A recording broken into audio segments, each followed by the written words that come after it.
Spooky tea, anyone?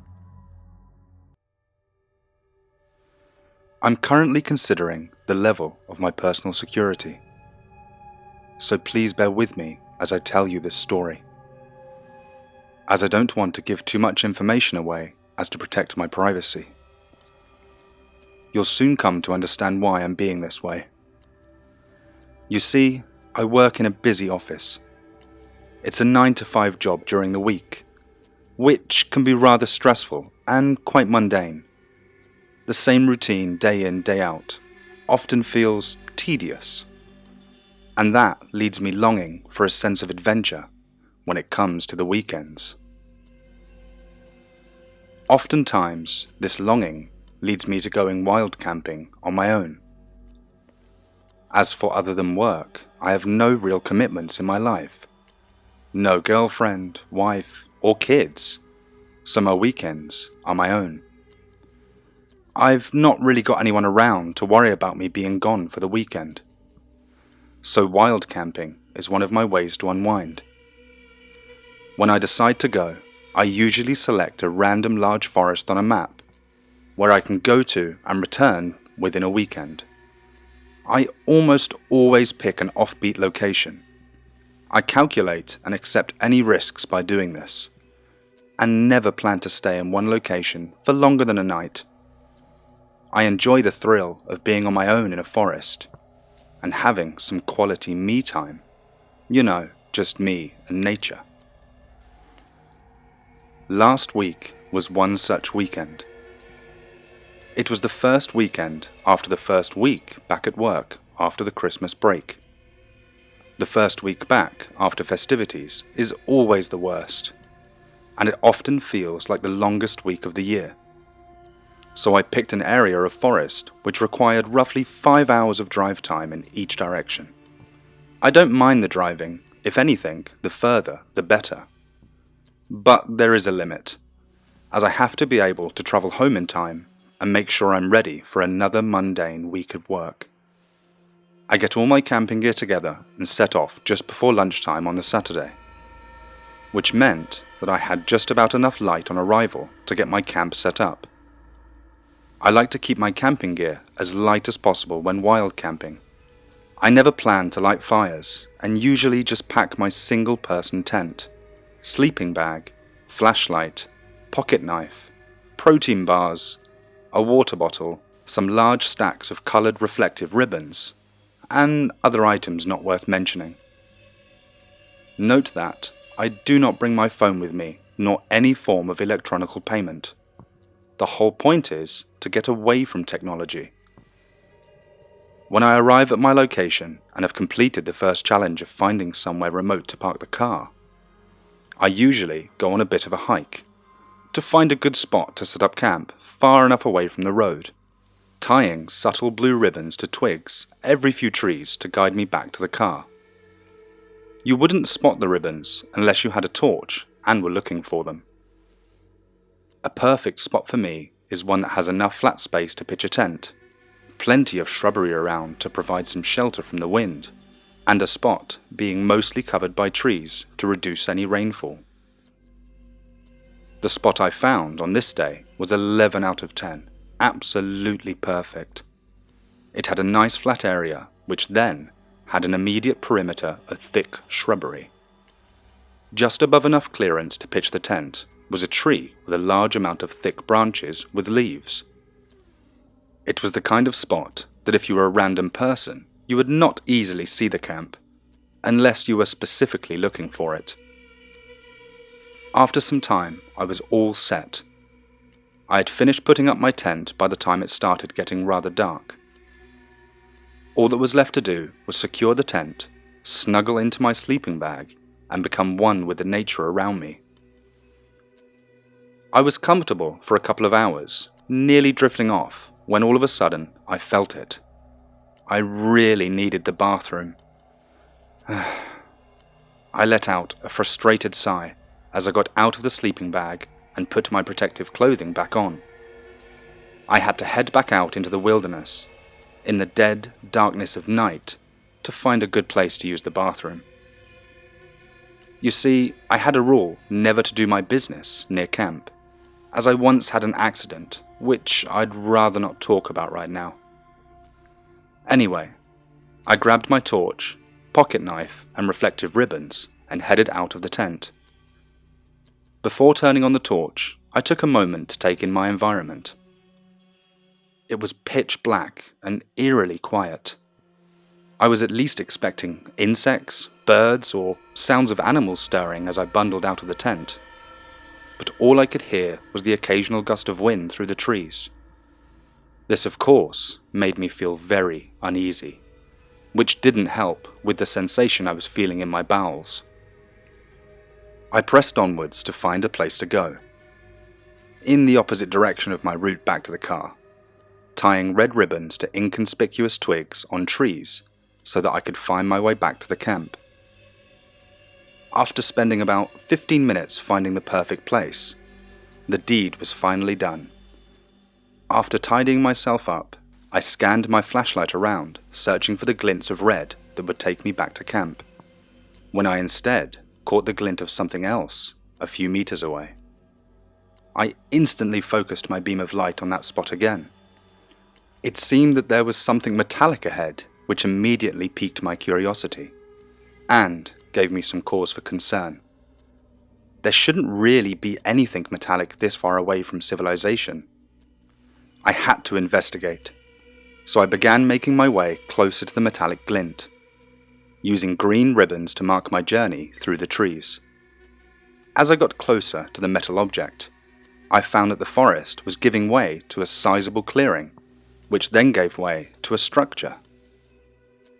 As I closed in on the source of the reflection, there it was, a cabin in the middle of nowhere. Horror cliches aside, this didn't look like your typical cabin in the woods. It had a large antenna protruding from the roof of the cabin. It looked like there was some serious technology affixed to the metal structure. There was also some aerials and antennas sticking out of the cabin. I got closer and immediately noticed that the cabin had similarities to the outside environment. It was still, cold, dark and eerily quiet. It was strange. With that amount of tech installed on the tower, I was expecting some computer hardware ticking away from within, maybe some lights, but it didn't seem like the cabin was active. I continued walking around the outside cabin, scanning its exterior, and started thinking, if you took away all these antennas, it would look unassuming. But that's when I noticed the door into the cabin. It was ajar. My heart started to beat a little faster. I stood there and hesitated for longer than I should have. After mustering up some courage, I did a quick scan around the clearing and a quick look into the trees to check the coast was clear. Then I entered. Well, I did say I wanted some adventure. Would you have done any different? The first thing that struck me was the dust. Lots and lots of dust. It was clear to me now that this place was no longer being used. For the amount of tech that was installed outside, the inside was rather disappointing. It was almost empty, only a few metal shelves, some tables, and nothing on them. As I was leaving in a huff of disappointment, I noticed a document hanging up next to the door. The document seemed to have 3 different parts. The first part had Korean symbols. The second part had numbers, and the third part had English, or rather Latin script, letters arranged in alphabetical order numerous times. I wondered whether this was some Korean to English translation guide, and then I wondered what on earth Korean writing was doing all the way out here. Just a side note, I am not in Korea, and I live in an English-speaking country.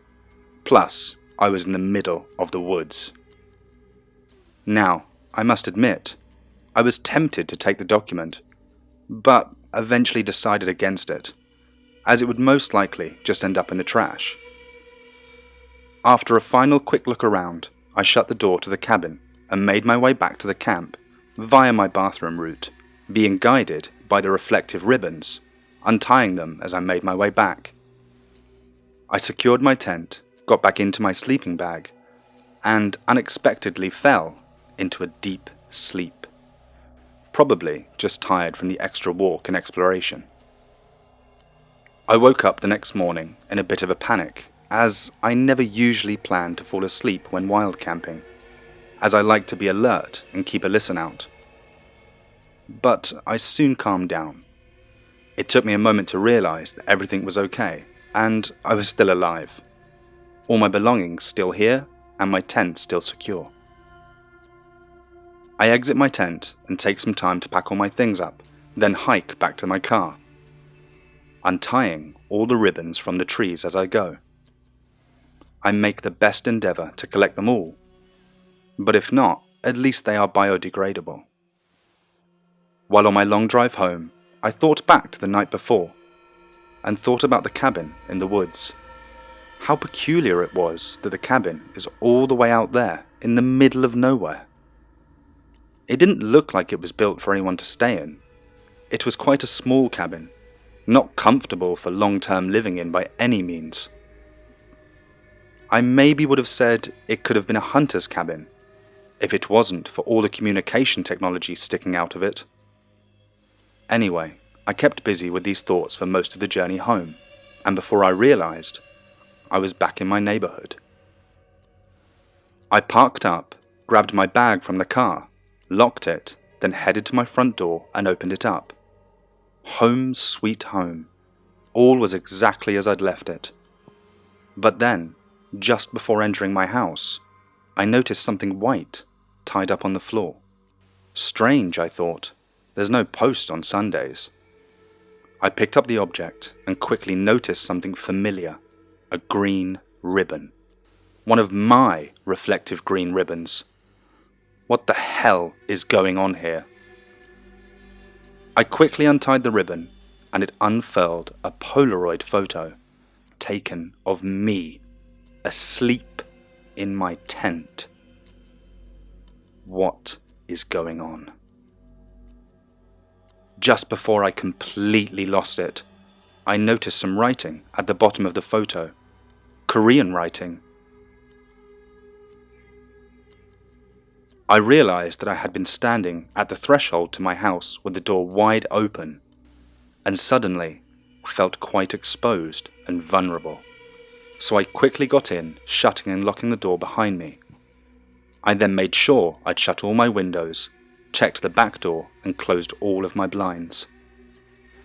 I found my phone upstairs and opened the Google Translate app, selecting the mode which translates in real time through the camera. When translated, the Korean text read, "We see you." It's been nearly a week since this happened, and I've not been able to take my mind off it.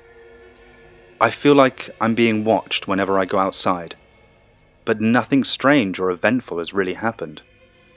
I've just been left with a constant feeling of unease and a bit of anxiety when I think about the letter. So I've been stuck wondering whether I should go to the police or not. But I feel like that could make things worse. For the time being, I've decided that this must have been some kind of prank. A rather sophisticated one, but still, just a prank. It had to be, right? Anyway, I think I can go to the police, but only as a last resort. I'll wait a few days and see what happens.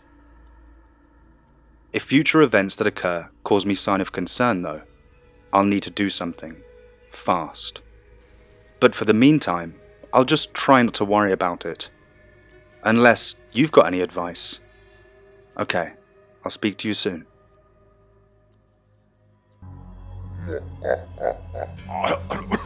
Spooky tea, anyone?